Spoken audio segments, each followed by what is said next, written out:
काँग्रेसचे राष्ट्रीय अधिवेशन 2 दिवसांसाठी अहमदाबादमध्ये पार पडतंय।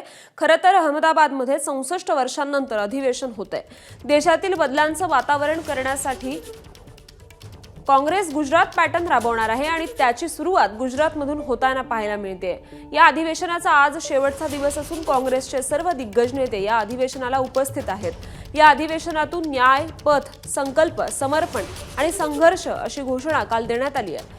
आज शेवटचा दिवस असून 6 ठराव यात केले जाणार आहेत। यामध्ये जिल्हाध्यक्षांच्या संदर्भामध्ये एक महत्त्वाचा ठराव असणार आहे।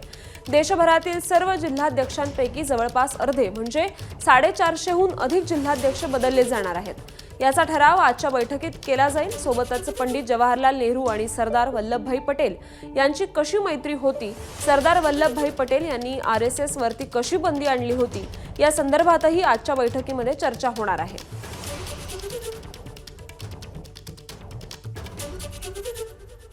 दरम्यान अधिवेशनावर काँग्रेस नेत्यांनी काय प्रतिक्रिया दिली आहे आपण पाहूयात।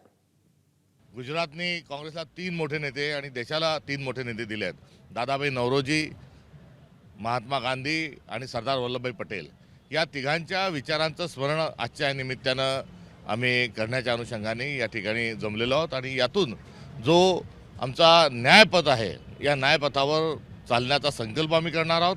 गरिताचे समर्पण आणि त्यासाठी आवश्यक असणारा संघर्ष करण्याचा पण या अधिवेशनाच्या निमित्ताने समस्त काँग्रेसजन हे करणार आहेत। जो विकास की चीज़ें हैं, जो बेरोजगारी पे ऊपर जो प्राइस राइज, कल परसों चालाकी से पार्लियामेंट सेशन होने के बाद 3 दिन बाद आप पेट्रोल डीजल के प्राइसेस निकालते हैं।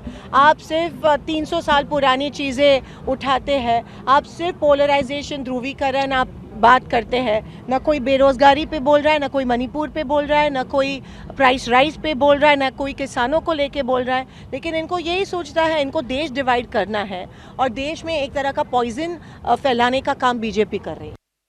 ये अधिवेशन बहुत महत्वपूर्ण है। आपको मालूम है कि सरदार पटेल की 150 सालगिरह है और महात्मा गांधी 100 साल पहले अध्यक्ष बना था।